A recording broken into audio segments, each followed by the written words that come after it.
2, did you think, man, this guy's jinxed it? Yeah, absolutely. So if we're done. Tonight, We're done. That's I'm taking the yeah. for it. Yep. I'll tell Marty that. For sure. All right. Has there been an increased emphasis on like awareness on that?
Retour d'un voyage, c'est toujours un piège. Excuse-moi. C'est toujours un piège mentalement de revenir d'un voyage comme ça avec un niveau d'engagement qui était aussi élevé. C'est quoi le défi de garder le pied au fond ce soir pour ce match-là? Je pense que c'est d'y aller une période à la fois, pas voir trop loin. Vraiment avoir un bon début de match, je pense que ça va être la clé à soir. C'est une bonne équipe de l'autre côté. Puis je pense que c'est de bâtir ce qu'on a fait, un peu comme rester sur la route, comme dans notre tête, je pense, dans la façon qu'on va jouer à soir. Comment tu vois les Flyers comme défi ce soir? C'est un gros défi, honnêtement. C'est une équipe qui travaille fort les deux côtés de la patinoire. C'est une équipe qui va finir ses mises en échec à toutes les fois qu'ils ont la chance de finir. Donc, ça va être un bon défi à soir. Je pense que c'est une équipe qui est complète, mais on est capable de compétitionner puis d'aller chercher la victoire. Quand tu regardes la fin de la saison, les équipes qui s'en viennent, c'est toutes des équipes qui sont en série, mais qui se battent pour les positions. Y a-t-il un désir de votre côté de jouer un peu les double fêtes là-dedans? Oui, 100%. On en parle un peu dans la chambre, de mêler les cartes. On regarde le calendrier, puis comme tu viens de le mentionner, c'est des équipes qui veulent absolument gagner ces parties-là, mais nous autres aussi, on veut les gagner, puis on veut leur rendre la vie difficile, c'est sûr et certain. Là. Raph, dans les dernières semaines, il y a eu une bonne rotation au niveau des défenseurs de l'équipe. Il y en a qui sortent leur tour, il y en a qui réintègrent l'alignement. Jordan Harris, ça fait 6 matchs de suite qu'il joue. Il a affronté de bonnes équipes. Puis il a bien paru quand même. Comment tu trouves sa progression depuis quelques mois? Bien, je trouve qu'il joue du très bon hockey actuellement, des deux côtés de la patinoire. C'est un gars qui n'a pas d'amener de l'offensive, mais qui joue bien dans sa zone aussi, qui apporte de la vitesse dans l'alignement quand il est là. Je pense qu'il fait très bien ça actuellement, puis je suis bien content pour lui. Raphaël, ça fait longtemps que tu connais Nick Suzuki quand même. Là. Tu l'as rencontré il y a plusieurs années dans un autre contexte qu'ici, là, mais vous revenez d'un voyage où il a fait face aux meilleurs de la Ligue, puis il n'est pas loin d'avoir mal paru, au contraire. Quel genre de message s'envoie dans la chambre quand vous savez que vous avez un leader qui va se présenter contre les meilleurs comme ça, à l'issue du voyage, puisque tu as vu ton capitaine? Bien, ça envoie un gros message à l'équipe, puis c'est pas pour rien qu'il porte le C du capitaine. C'est un leader pour nous autres, sa patinoire, la façon qu'il joue. Il prend pas de journée de repos, il est tout le temps à 100%, il connaît tout le temps des gros matchs dans les moments qui comptent. Puis vraiment, c'est un exemple pour tous les joueurs dans le vestiaire. Là. Jake vient de dire, il dit notre fin de saison, là, il n'y a plus de place en série en jeu pour vous autres, mais lui, il continue encore et il ne fait pas de compromis. Qu'est-ce que ça te dit? Bien, ça envoie, encore une fois, ça envoie un message qu'on est là pour gagner, toute l'équipe pousse dans la même direction, puis quand le leader de l'équipe est le premier à pousser dans cette direction-là, je pense que ça amène tout le monde dans le même bateau, d'aller dans la même direction, puis d'aller chercher le maximum de victoires, même si on n'a pas une place en série actuellement. Dans la même veine, on arrive à un moment dans l'année Merci, où monsieur. les grosses équipes sont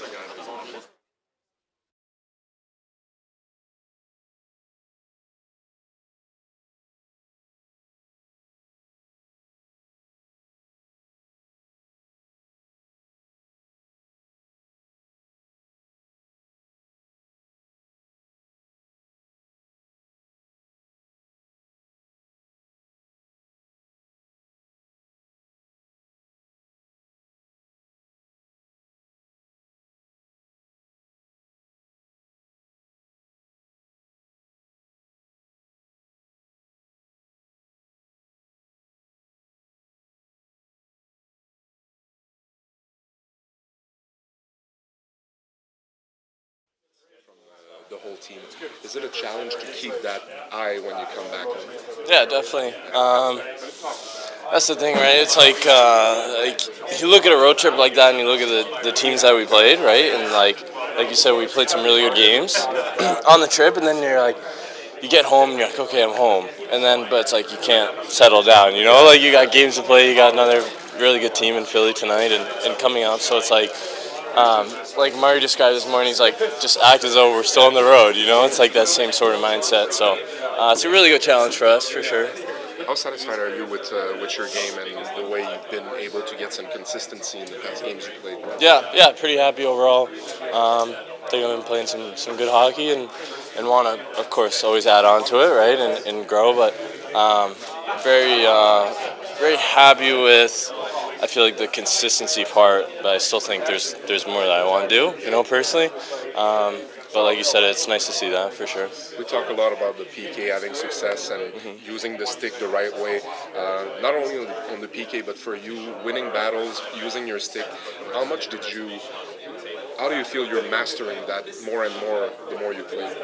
Trying to, I wouldn't say mastering, but Yeah.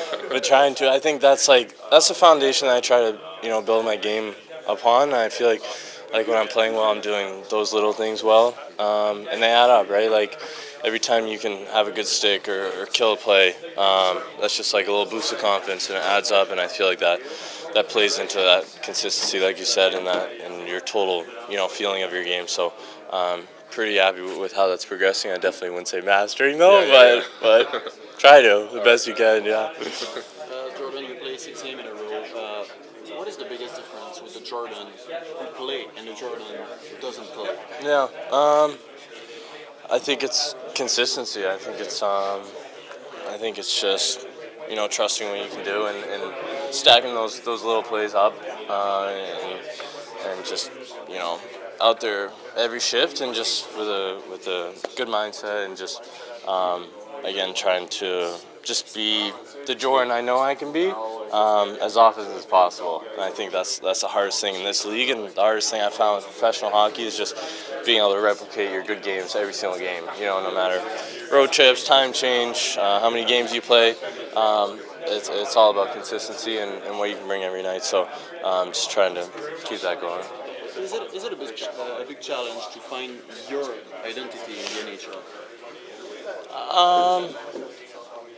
Yes and no. I think I'm pretty confident in what I can bring and my foundation. I feel like it's just building off of your foundation and again bringing it every single night.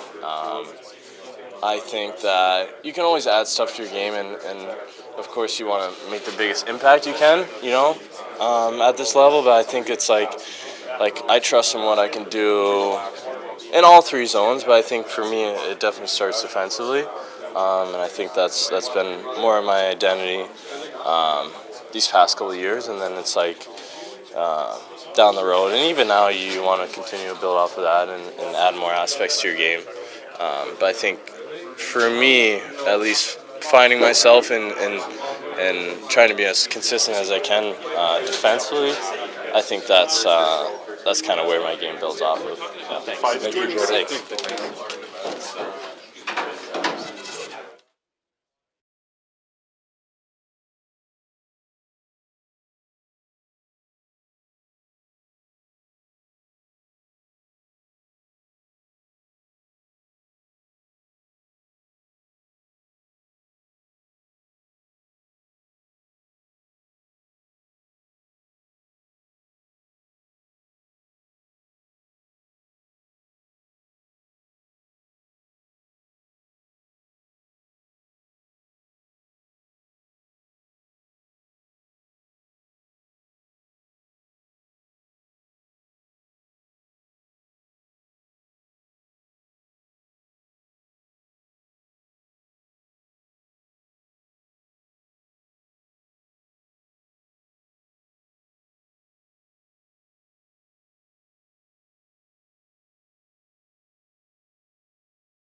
harder, or that he might tighten the grip a little bit more than he does publicly?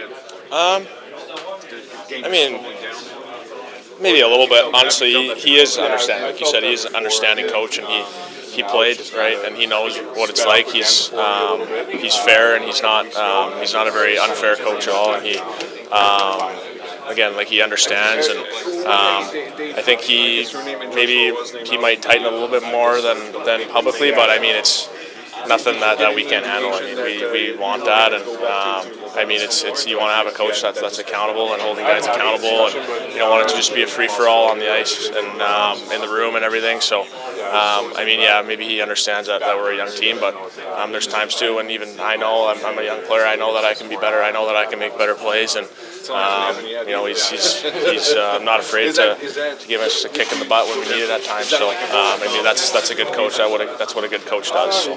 Even as we look at a lot of your SL this year, what are one or two elements to this game that you've seen really improve on?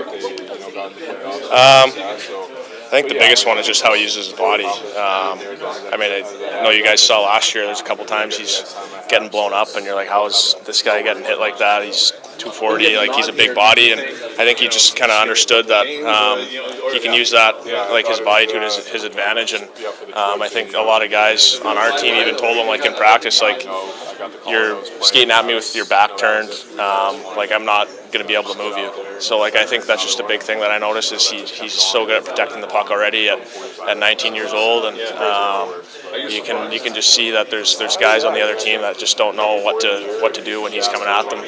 So I think that's the biggest thing, just using his body, and he just looks so much more confident with the puck, and he's not really afraid to make mistakes, and that's something that's fun to watch. I mean, I'm happy for him. Obviously, it's a little bit of a tough year for him last year, so it's good for him to get some results and have a good one this year. So. If I can follow up on that, is it the kind of player that's so hungry that it becomes contagious for everyone around also? Yeah, no, absolutely. I mean, when you see guys like that kind of have a comeback like that, it's inspiring.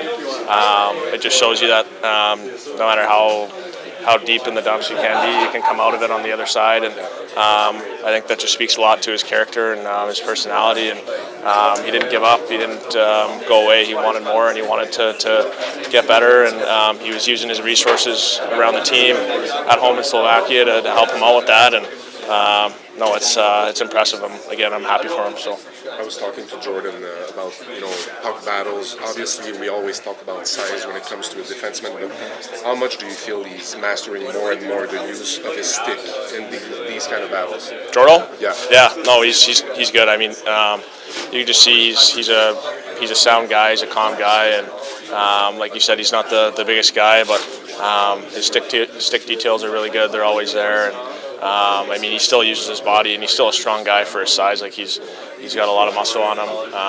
He's an explosive guy, explosive skater. Like, you can just tell that he might not look that big, but he's a strong guy, and he can get in there. So I think this speaks a lot about him too.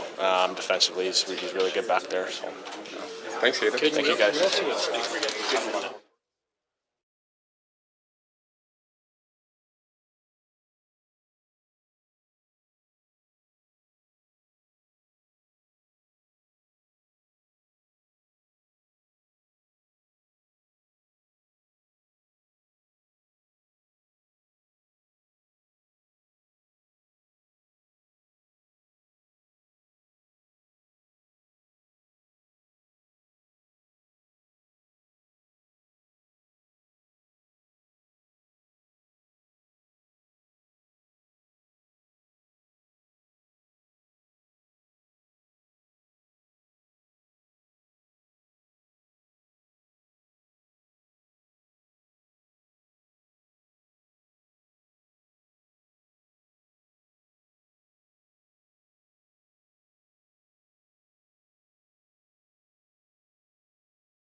Merci. Je sais que vous avez souvent répété que les chiffres offensifs de Slavkovski, c'était pas votre première priorité, puis le premier élément sur lequel vous vous basiez pour l'analyse, mais n'en demeure pas moins qu'il est entré dans l'histoire du club au dernier match avec un 40e point. À quel point pour vous autres c'est gros le virage à 180 degrés qu'il a pris en décembre, justement, offensivement, parce qu'il est sur une heure d'aller depuis ce temps-là? Je pense que c'est quelque chose qui est important pour le joueur. T'sais, ils veulent se faire récompenser. Ils savent qu'ils se font mesurer avec ces chiffres-là. Nous, on regarde plus la game totale. Puis je suis très fier de la progression pour un kid de 19 ans. C'est sûr, comment historique cette franchise ici elle a, mais quand tu es capable d'embarquer dans l'histoire de cette franchise-là avec qu'est-ce qu'il fait cette année, c'est spécial. Puis ça valide, tu sais, pourquoi qu'on l'a repêché aussi haut. Une autre titre sur Jordan Harris aussi, il y a une bonne rotation quand même au niveau des défenseurs depuis quelques semaines, mais ça fait quand même 6 matchs de suite qu'il est en uniforme. Comment tu évalues sa progression en Jordan ces derniers mois? Mais je pense qu'il a trouvé une constance dans son jeu. Puis comme tout jeune joueur, c'est une saison de 82 matchs. C'est un joueur qui a joué à l'université, qui ne jouait pas autant de matchs que ça, puis il commence à s'habituer avec ça, puis comment que la Ligue fonctionne et tout. Puis je pense que ça part tout avec sa constance qui amène présentement. Puis encore, c'est pas mesuré. Les choses qu'il fait sur la glace, c'est pas tout mesuré avec des chiffres. C'est beaucoup notre œil, qu'est-ce qui nous montre. On a beaucoup confiance à ce qu'on voit. Mais ça part tout avec la constance. Puis la constance, ça part avec la discipline.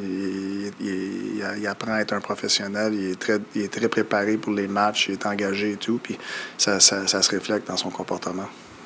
Martin, Richard, Marc-Antoine? Dirais-tu que le dernier voyage, Martin, pour ton groupe de joueurs, a été vraiment un apprentissage important? Adversité, bagage, soir après soir, jouer contre les meilleurs. Y a-tu là une addition importante pour le vécu que tes joueurs ont besoin d'avoir pour avancer? Bien, je pense que chaque voyage, c'est toujours une opportunité. Je pense que les circonstances de ce voyage-là, il n'a pas été facile pour le groupe, mais la manière qu'on s'est comporté, j'étais super fier du groupe. Puis de finir le voyage, on a joué une grosse game à Edmonton. On n'a pas été sur le résultat qu'on aurait aimé avoir. Tu arrives à Vancouver, c'est une très bonne équipe. Puis là, mais tu cours après le voyage un petit peu, mais tu finis le voyage fort. Puis moi, je dis toujours, faut que ton mental soit plus fort que tes émotions. C'est facile de se mettre à terre quand les choses vont pas bien, mais c'est de rester fort mentalement puis de rester à la tâche. Puis si c'est de l'apprentissage, c'est peut-être l'apprentissage, mais c'est une expérience que tu peux pas acheter. Faut t'à vivre. Puis je suis fier du groupe. Bon, mon autre question concerne Kaiden Guhle. Lui aussi, récemment, en tout cas, on voit un certain step, puis il l'a dit tantôt lui-même. Il dit, je pense que je joue mieux récemment, puis je joue de façon plus régulière. Pour toi, y a-t-il une relation vraiment entre un individu comme lui, qui a déjà une maturité quand même assez plus vieille pour son âge, que son âge, l'individu, puis comment le joueur de hockey va chercher son potentiel puis améliore son jeu? Y a-t-il une relation entre les deux? Je pense que ça part tout avec l'attitude du joueur. Je pense que Goose, il est très honnête après ses matchs. Qui ait produit ou qui n'ait pas produit. Ou je pense qu'il sait exactement. Il est une bonne critique de son jeu. Puis quand tu as ça comme joueur, quand tu as ça dans ton joueur, c'est rare que ce joueur-là ne s'améliore pas. Fait que c'est très rare. Fait que moi, il y a une maturité exceptionnelle. Ça part tout avec son attitude, comment il approche chaque match, puis comment il réfléchit sur chaque match. Puis je pense que sa progression est superbe, mais sa progression n'est pas comme ça. Il y a toujours des affaires de même, mais c'est avec la vérité que tu as envers ton comportement sur la glace. C'est rare que le joueur il s'en va pas comme ça. Mais c'est jamais en ligne droite. Mais il est juste très bon hockey. Richard. Salut Martin. Souvent on entend des coachs dire qu'en en parlant des jeunes joueurs qui doivent forcer la main de l'équipe de direction. Je parlais avec Jalen Struble qui disait, moi, quand on m'a rappelé, j'espérais une coupe de game. Une coupe de game, ça fait plus qu'une coupe de game. Il est encore ici. Est-ce que c'est un peu ça que lui a fait? Nous serrer la main? Forcer la main. Forcer la main? Ben, je te dirais que quand il est monté, on ne savait pas vraiment que c'est qu'on avait. T'sais, on sait c'est quoi ses atouts, mais on ne sait pas comment ça va se refléter ça, au niveau national. Puis en tout cas, tout de suite, il nous a montré des choses qui... Oh, wow, OK, il est beaucoup plus proche de la Ligue nationale qu'on pensait. T'sais. Puis ça, je te dirais, oui, il nous a forcé la main à y en donner plus, puis à le garder ici. Salut Martin. Bonjour. Bienvenue. Merci beaucoup. Quand je t'écoute parler depuis que tu es coach du Canadien, puis cette année encore, tu démontres beaucoup de compréhension envers tes joueurs, là où ils sont dans leur développement, puis tu es fier d'eux, puis tu reconnais qu'il y a un apprentissage, etc. Comment tu comptes t'y prendre pour serrer la vis un peu avec le temps, partir du gars qui justement est compréhensif avec ses joueurs, puis à mesure que vous allez élever les standards, tu vas devenir de plus en plus exigeant. Comment un coach peut faire ça? Bien, c'est comme un enfant. Qu'est-ce que tu demandes à un enfant de 6 mois, 2 ans, 6 ans, 10 ans, 14? Les responsabilités sont différentes. Il faut que tu sois juste où est-ce que tu es. Fait que je te dirais, cette année, j'en demande plus que j'en demandais l'année passée. Puis l'année prochaine, ça va être pareil. Fait que c'est d'avoir une progression réelle et juste de responsabilité, accountability. C'est ça? Ouais. Imputabilité. Fait qu'il faut... ça, mais c'est... faut t'évoluer. Puis c'est ça que je fais comme entraîneur. C'est quand même des adultes, là. Non, je sais, mais je parle côté... on bâtit quelque chose, là. On a un jeune groupe. Ouais. Fait qu'est-ce que tu demandes pour un jeune groupe? Ça serait peut-être pas pareil que ce que je demanderais pour un groupe de vétérans. Fait que faut que tu sois juste où c'est qu'ils sont dans leur développement. Puis c'est comme élever un enfant. Mais il faut que tu aies un plan, puis des non négociables, puis des responsabilités qui sont justes pour où est-ce qu'ils sont dans leur développement. Est-ce que ça voudrait dire, mettons, de faire un chemin entre devenir un player's coach, un coach qui a beaucoup de points, ou... je pense que peut-être, player coach ou old school coach, là, il y a bien des différentes manières que tu peux aller chercher les choses que tu veux comme entraîneur. Fait que je peux pas dire que dans 1 an, 2 ans, je ne serai plus un player's coach. Je vais être un coach qui va toujours amener de la vérité, qui va être juste, qui va être fair, mais qui va être très demandant. Puis je peux te dire, pour notre jeune groupe, je suis très demandant, mais j'ai ma manière à aller chercher ce que je veux.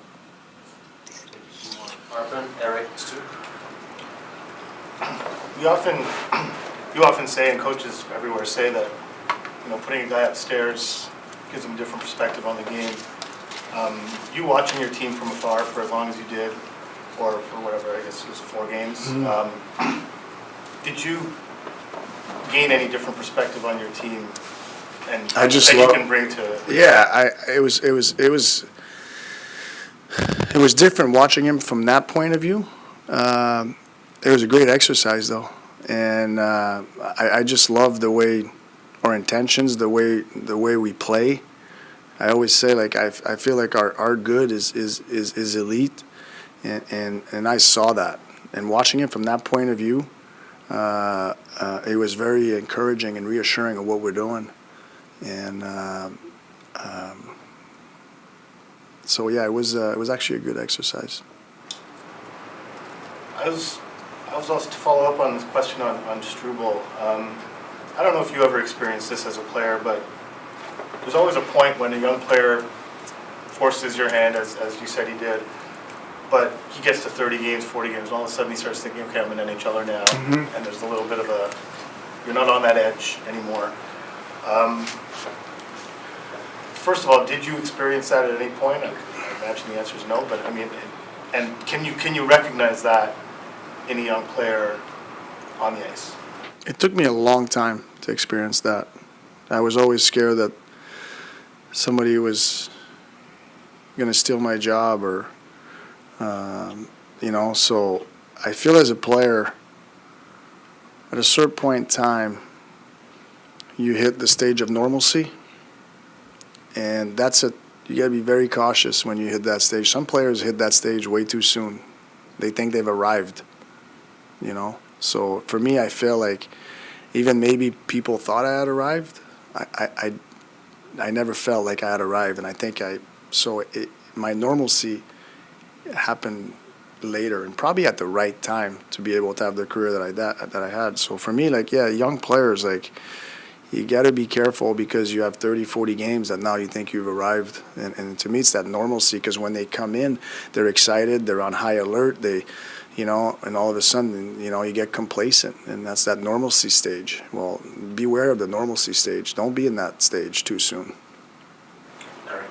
Hey, Marty, I have two questions on separate subjects. Just following up on what Marc-Antoine was talking with you about.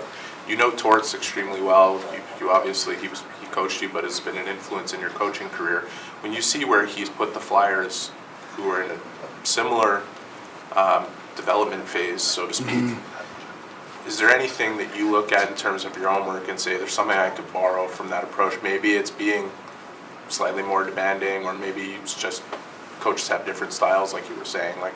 Just wondering if you look at that. Yeah, I mean, in terms of the culture that he's brought there, I feel like we're on the same level in building the culture, like the X's and O's and the delivery of the message. I'm going to be me. I'm not going to be Torts. But do I have a moment that I find myself I feel like that was like Torts? Of course I do.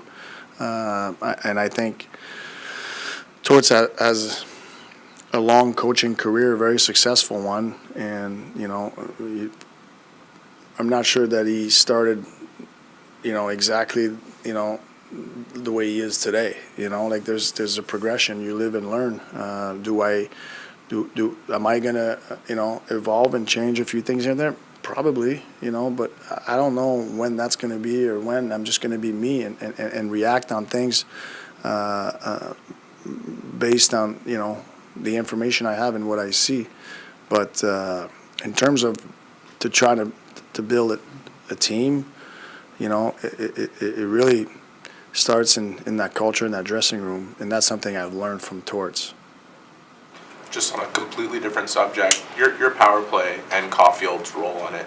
I understand he's making more plays, but as Slavkovsky has become more of a shooting threat, it doesn't appear as though it's opened up more opportunities for Caulfield to be your greatest shooting threat. Is there anything more that he can do to change that? Is there anything that you guys can do to change that, to open up what should be your best shooting threat on your power? Yeah, I mean, I think our power play has evolved a lot this year. A big part of that is Slav, learning that part of the game with 4 other guys. There's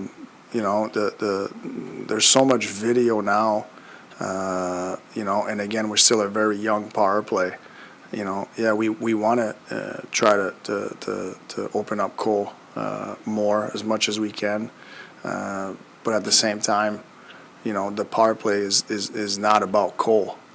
The power play is about the Canadiens and how can we, produce goals off of it. And I know I know our power play is has shown very good sign that it's going to be a good power play at time, and sometimes it's going to be Cole pulling the trigger, and sometimes it's going to be somebody else. And that's more important than just trying to get Cole open. And I think Cole is he's learning to be a better playmaker, but I think all his playmaking ability is going to keep help him to when he's in those shooting position and on the receiving end versus the playmaking end. But I'm not worried about Cole's going to score goals in this league, and he has. And but I'm more excited. I'm the most excited. I think about the game against Colorado. I mean, Cole was probably his most complete 200-foot game that he's played. And that's, to me, that's what's going to help you win. And Cole was still going to score goals. Not related to Cole specifically, just Yeah. you guys aren't scoring on the power play despite good things that you're doing on the power play. Yeah. So But our does there power have to play- be yeah. emphasis on opening that option more? Yeah, our power play has dipped a little bit, I would say, and we're working to get it back to, to be consistent, and that's a season. But when we're on. And we're just a little bit off right now, but we're working on getting it back. And I know when we're on, Cole is probably getting more looks too. So we're going to keep at it. We have to cut it short. Stu and Brian, one each, please. Okay, Marty, you were talking about coaching a young team is like raising kids almost. Slap's the youngest kid. Mm-hmm. He's about the same age as your kids. We all see what he's doing on the ice, but what's impressed you most about what he's been able to handle off the ice with the pressure of a number one pick in this market, everything that comes with that? I don't know, it's tough, Stu. I mean, I wouldn't say it's one thing. I mean, to me, I just feel like I know you see the success he's had during games and stuff, but there's so much more from the game. I think he's working on so many things, right? He's worked on his shot this year, he does a lot of extra, and to me, like, when you're after something, and you're generally after something and you want to be successful, you can't do bare minimum. You got to do extra. And Slav has done that, whether it's in the gym or it's after practice, before practice, whatever it is. And to me, it's his whole attitude. It's not about him, I think Slav loves being on the team, and he really cares about the team's success, and I know he wants to be part of that, and he's working really hard to help our team's success. Marty, great to have you back. Thank you very First much. and foremost, you often said throughout the season, you lose players, but they leave an impact behind. Sean Monahan. So my question is, with Jake Allen, obviously, what did Jake leave behind for your two young goalies who are coming off, both of them great starts back to back, and the excitement of those two guys now going forward, and maybe what Jake's left back? Yeah, I mean, I think the two young goalies we have in Monty and Prime's, I think Jake has a huge influence on where they are today. I think Jake is a competitor, but where he is in his career, he was a great leader for those guys, and I know plenty of discussions talking about the art of the goaltending, but also how Jake conducted himself around teammates and stuff, and I think it has rubbed off on these two young goalies. So it's nice for the young goalies to see such a great example at a young age and help them mold to become the goalie they want to become, but also the teammate that they should become. And I always say that the best part about leadership is passing it down. So I think he's done that with these guys, and I think it's going to help him tremendously. Merci beaucoup. Merci.